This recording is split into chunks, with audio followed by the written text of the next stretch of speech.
So to get a equal to 1 here, what do I do to everything? I add everything by 4. So if I divide everything by 4, I'm going to get x squared plus x plus blank equals 1/2, negative 1/2 plus blank. Are we okay with that? I just moved c at the same time. I divided everything by 4, and then I knew I had to move c, so I just put it over at negative 1/2. You okay with that? Now we go through the process of completing the square, and honestly, I wouldn't complete the square with this one, and we'll talk about that why here today. Because completing the square when you have the second term that's not even is just stupid. That's just me. What's half of 1? It's a half, isn't it? So this drops into my parentheses, so I can have x plus 1/2. When I square a half, what do I get? A fourth. So I'm going to add a fourth to both sides. So what's negative 1/2 plus a fourth? Negative 1/4. Good. What's nice though, when you do get fractions with these, they're generally somewhat clean. Okay. So here I have to take the square root of both sides. When you take a square root over an equal sign, you have to do a plus minus.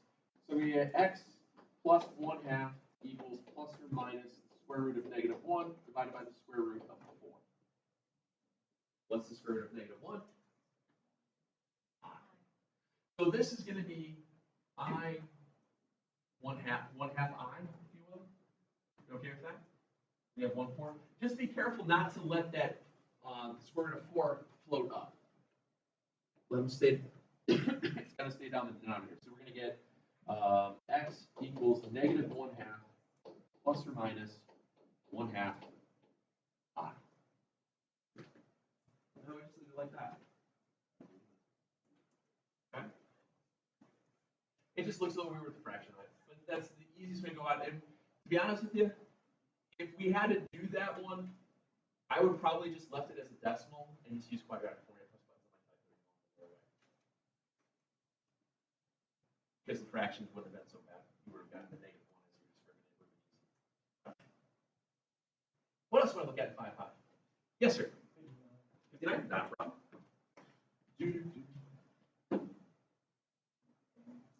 The negative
one that I did first hour that worked out with.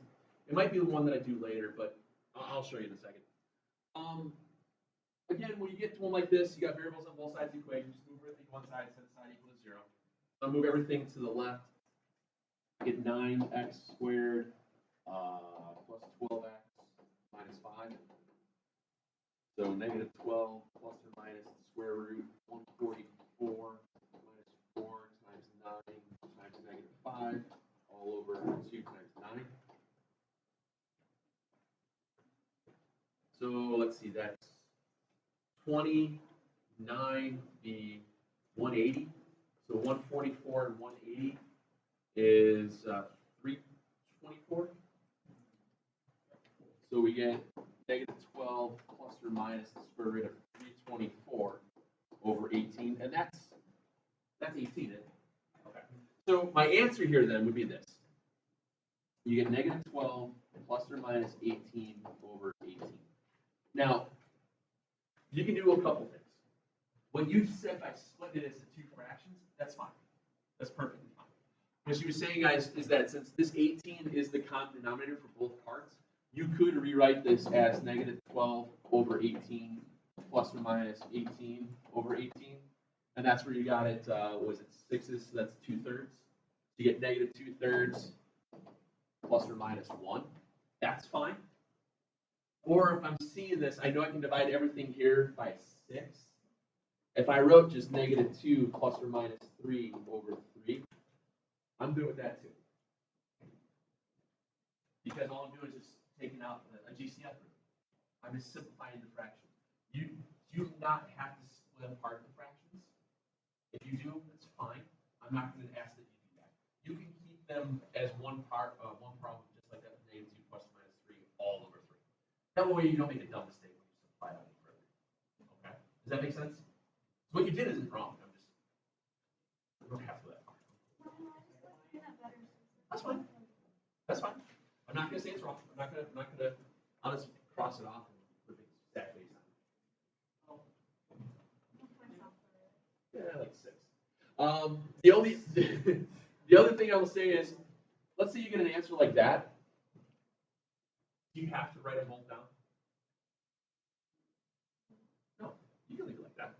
If your answer is negative 2 plus or minus 3, just leave it as negative 2 plus or minus 3. It's okay.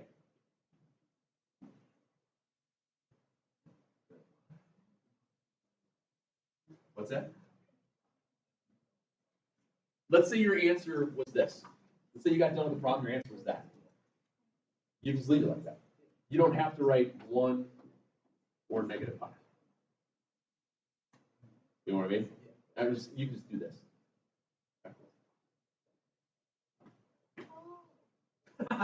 Did you just figure that out? Oh. Open the door, the light goes on. Whoa. It slices, it dices it. Yeah, right. Do you have anything else on the 5-6? One thing we didn't, I don't think we actually put down on paper about 5-6.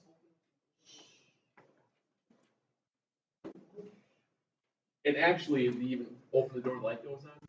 That actually was from a commercial that the fridge was in about Oldsmobile. It was a car commercial. You open the door and the light goes on. Open the door, the light goes on. That's what he said. Whoa. So remember, I think we talked about this. What was that called again? Do you remember? The discriminant. Okay. When you have the discriminant, actually it was with you guys I explained the discriminant. It was the first time that I forgot to do it. So discriminant, remember, tells you how many and what type solutions you have. Remember how I said there were 3 versions of it? You had it where it was positive, negative, or 0. If it was positive, how many solutions do you have and what type? 2 real, and we'd have 2 real numbers. If it was negative, you'd have 2 imaginary, and then if it was 0, you had 1 real. I know we talked about it. I think it was first hour that they asked me about it. Like, oh, I might not have said something to you. I'm sorry.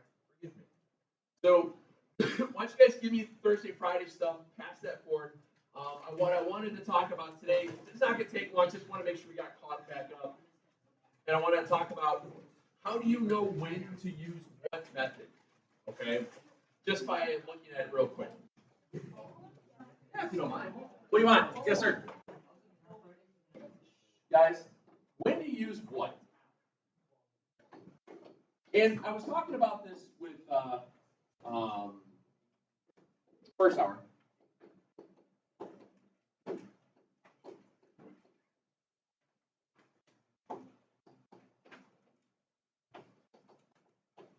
Like, when's the best place to do any one of these? And when I'm looking at when do I want to factor,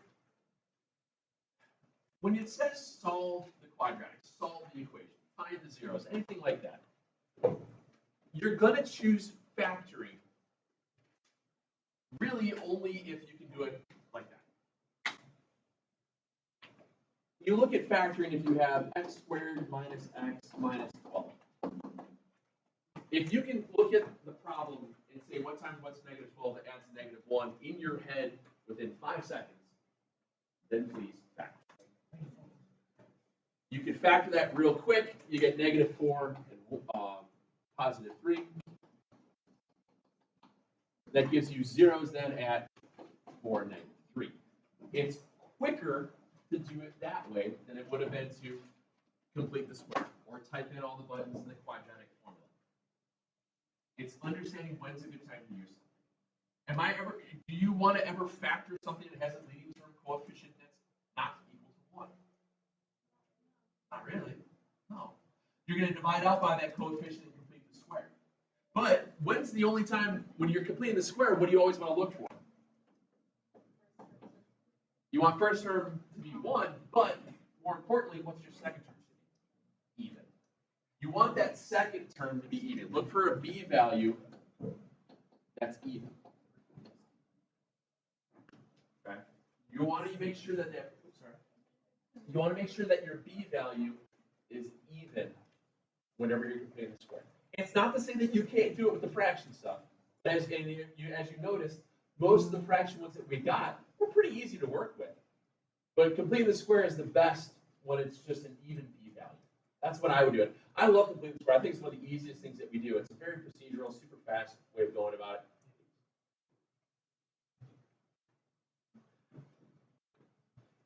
Anyway, and then lastly, the quadratic formula is basically when all else fails. Okay? When all else fails.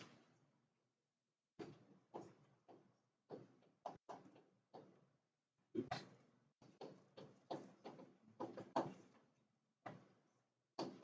And then obviously word problems, what are you going to use? Yes.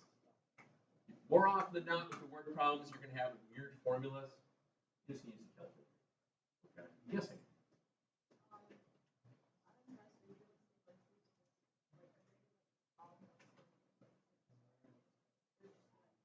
I have done where I've asked you to complete the square before on a specific problem. I don't know if I'm going to do that. I might just leave it up to you because what works for you might not work for someone else. And it's not to say you're still doing the problem correctly. It's what is the right choice. You know what I mean? For example, if I look at which one was it?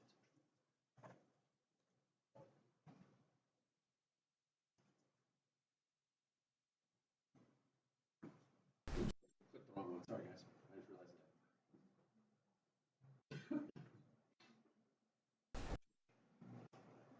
If I look at this one,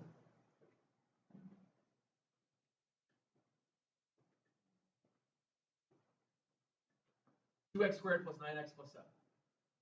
I don't want to divide by 2. Quadratic formula. Let's go right to quadratic formula. There's no reason for me to do anything else. Could I try to figure out a factor if I wanted? What times what's 14 together to get 9? Ooh, I know. 14 to get 9. I thought you said 6 and 7. I was like, I swear I thought you said 6. I was like, what? I mean, you could factor if you want, but in my mind, I would just go right to the quadratic formula.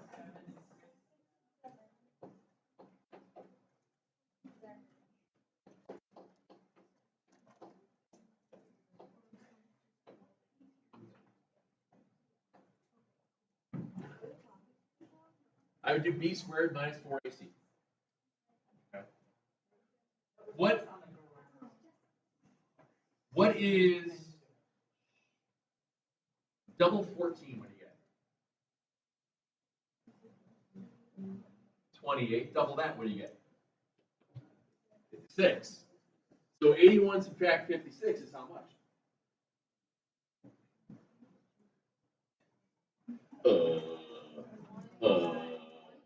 81 minus 56.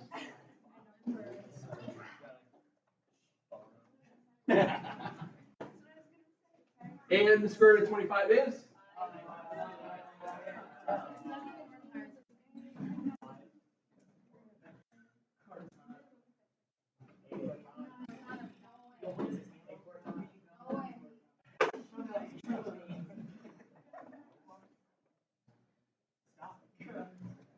Anyway, what was the square root of 25 again? 5. So my answer here would be negative 9 plus or minus 5 all over 4. Nothing simplifiable there, is there? Is that an okay answer? Yeah.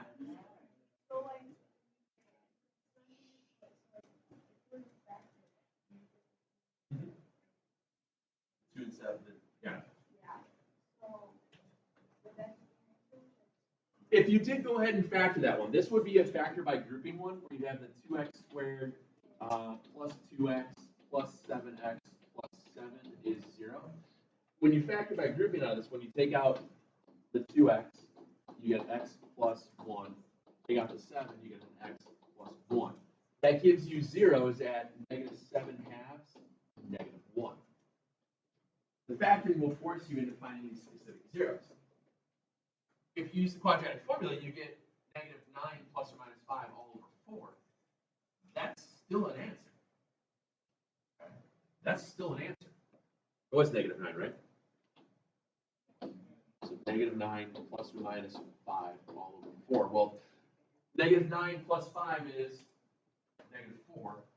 Negative 4 over 4 is 1, or negative 1. There's your negative 1. Then if I do negative 9 minus 5, I get negative 14. And then negative 14 over 4 is our negative 7 halves. So it's up to you when you get to that. Yes, sir.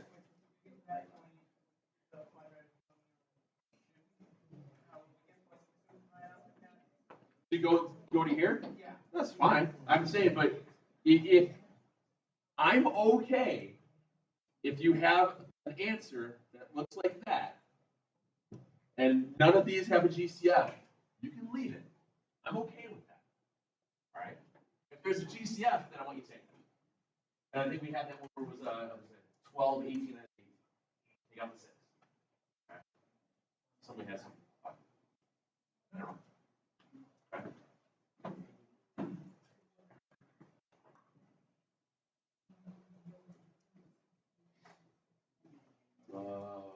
Which number was it? Oh, this one.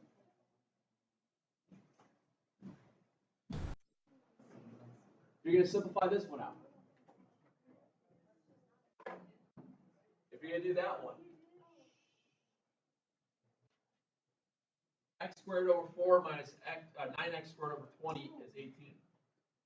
What are you going to do there? Right. Multiply everything by 20. Okay. Get rid of the fraction right away. Multiply everything by 20.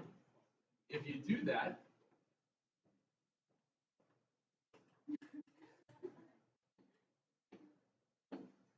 what's 20 over 4? 5. So I get 5x squared minus 9x is what? 360? Isn't it, this has Q squared. That's okay. I just wrote, sorry. I changed it to x. That way my Q's, because Lord knows my Q handwriting isn't all that great. What's 5 minus 9? You have negative 4x squared is 360. Now what do you do? Divide by the negative 4. You have negative 90. What's the square root of negative 90? I what? I root 90. But can you simplify the 90? What do you get? It's 9 to 10, isn't it? So your answer would be plus or minus 3I root 10. Gotta remember those plus minuses when they take the square root over an equal. Okay? Whenever you take square root over an equal, you always have to go plus minus. A lot of you tend to forget that. Stop forgetting that. Thanks.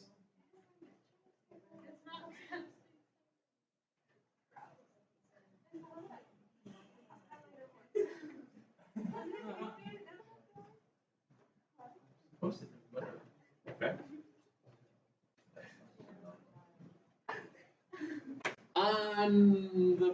I posted this on the calendar, I believe, already. I want you guys to solve any method on the 5, 6, 46 to 55.